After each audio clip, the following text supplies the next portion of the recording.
जय श्री कृष्ण दोस्तों, आप सबका अपने चैनल पुण्य धर्म में स्वागत है। नरक चतुर्दशी 2025 में 19 अक्टूबर को है। नरक चतुर्दशी को छोटी दिवाली भी कहते हैं और यह कार्तिक मास की कृष्ण चतुर्दशी के दिन मनाई जाती है। इस दिन मृत्यु के देवता यमराज की पूजा भी की जाती है और दक्षिण दिशा में यम दीपक भी जलाया जाता है। दक्षिण दिशा में यम दीपक जलाने से यम देवता आपके परिवार के लोगों को अकाल मृत्यु से बचाते हैं। आइए हम सब सुनते हैं नरक चतुर्दशी की कथा और जाने क्यों मनाई जाती है नरक चतुर्दशी। नरक चतुर्दशी कार्तिक मास की चतुर्दशी को कहते हैं। इसे छोटी दीपावली, रूप चौदस, नरक चतुर्दशी और काली चौदस के नाम से भी जाना जाता है। कार्तिक मास की कृष्ण चतुर्दशी के दिन ही भगवान श्री कृष्ण ने नरकासुर नामक राक्षस का वध किया था।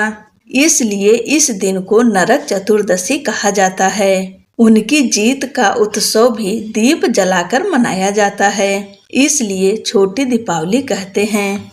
नरक चतुर्दशी की कथा। पौराणिक कथा के अनुसार भगवान श्री कृष्ण अपनी पत्नियों के साथ द्वारिका में रहते थे।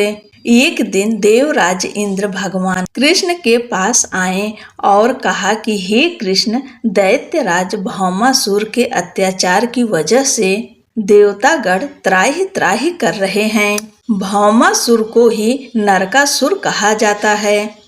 क्रूर भौमासुर ने वरुण का छत्र, अदिति के कुंडल और देवताओं से मणि छीन ली है और वह तीनों लोकों का राजा बन गया है। भौमासुर ने पृथ्वी के कई राजाओं और आम जन की कन्याओं का भी हरण कर लिया है और उनको बंदी गृह में डाल दिया है।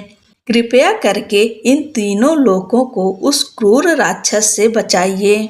देवराज इंद्र की बात सुनकर भगवान श्री कृष्ण अपनी पत्नी सत्यभामा के साथ गरुड़ पर सवार होकर प्राग ज्योतिषपुर पहुँचे, जहाँ क्रूर भौमासुर रहता था। भगवान कृष्ण ने पहले अपने पत्नी की मदद से मुर नामक दैत्य के साथ उसके 6 पुत्रों का वध कर दिया। मुर दैत्य का वध हो जाने पर समाचार सुनकर भौमासुर अपनी सेना के साथ युद्ध के लिए निकल पड़ा। भौमासुर को श्राप था कि वह स्त्री के हाथों मारा जाएगा, इसलिए भगवान कृष्ण ने पत्नी सत्यभामा को सारथी बनाया और युद्ध के अंत में सत्यभामा की मदद से भौमासुर का अंत कर दिया। इसके बाद भौमासुर के पुत्र भगदत्त को अभय का वरदान देकर प्राग ज्योतिष का राजा बना दिया। भगवान कृष्ण ने जिस दिन भौमासुर का वध किया था, उस दिन कार्तिक मास के कृष्ण पक्ष की चतुर्दशी तिथि थी, इसलिए इस तिथि को नरक चतुर्दशी के नाम से जाना जाता है। इस दिन भगवान कृष्ण ने न सिर्फ नरकासुर का वध किया, उसकी कैद से लगभग 16,000 महिलाओं को मुक्त भी करवाए थे। इसी खुशी के कारण उस दिन दीपक जलाए गए और चारों तरफ दीपदान किया गया। नरकासुर की मृत्यु के बाद भगवान श्री कृष्ण के शरीर पर पड़े रक्त के छींटे को साफ करने के लिए उन्होंने स्वयं तेल से स्नान किया था। यही वजह है कि तब से इस दिन हमेशा शरीर पर तेल लगाकर स्नान किया जाता है और उबटन भी लगाते हैं। नरक चतुर्दशी के दिन सुबह सूर्योदय से पहले अपने शरीर पर तेल मालिश करें, उसके बाद स्नान कर लें। बोलो भगवान कृष्ण की जय। अब दूसरी कथा सुनते हैं। पूर्व काल में रंतदेव नाम के राजा हुआ करते थे। वे बहुत धर्मात्मा व दानी थे।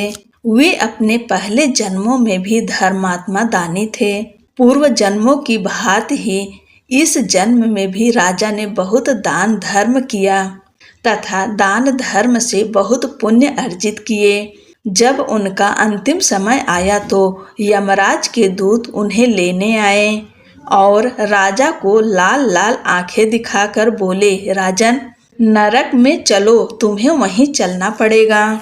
यह सुन राजा घबराया और उन दूतों से नरक में जाने का कारण पूछा तो यमदूत ने बताया, राजन, आपने जितने भी दान पुण्य किए हैं उसे सभी जानते हैं, पर आपसे जो पाप हुआ है वो केवल भगवान और धर्मपाल ही जानते हैं। राजा बोले, उस पाप को मुझे बताओ ताकि मैं उसका निवारण कर सकूं। राजा दंतदेव के पूछने पर यमदूत ने बताया, एक बार तुम्हारे दरवाजे से एक भूखा ब्राह्मण बिना कुछ प्राप्त किए भूख से व्याकुल वापस चला गया था, जिस कारण तुम्हें नरक में जाना पड़ रहा है। यह सुनकर राजा रंतिदेव ने यमदूतों से विनती की कि मेरी आयु 1 वर्ष और बढ़ा दी जाए। इस विषय को दूतों ने बिना सोचे विचारे स्वीकार कर लिया और राजा की आयु 1 वर्ष बढ़ा दी। यमदूत चले गए। राजा ने ऋषियों से इस अनजाने में हुए पाप से मुक्ति पाने का उपाय पूछा। ऋषियों ने बताया कि हे राजन, तुम कार्तिक कृष्ण पक्ष की चतुर्दशी को व्रत कर भगवान कृष्ण का पूजन करो, ब्राह्मणों को भोजन कराकर, दान देकर, अपने अपराध सुनाकर उनसे क्षमा मांगना, वे तुम्हें क्षमा कर देंगे और तुम पाप मुक्त हो जाओगे। राजा रंतिदेव ने ऐसा ही किया। कार्तिक कृष्ण पक्ष की चतुर्दशी आने पर राजा ने विधि विधान से व्रत पूजा की और अंत में विष्णु लोक प्राप्त किया। बोलो भगवान कृष्ण की जय, राधा रानी की जय।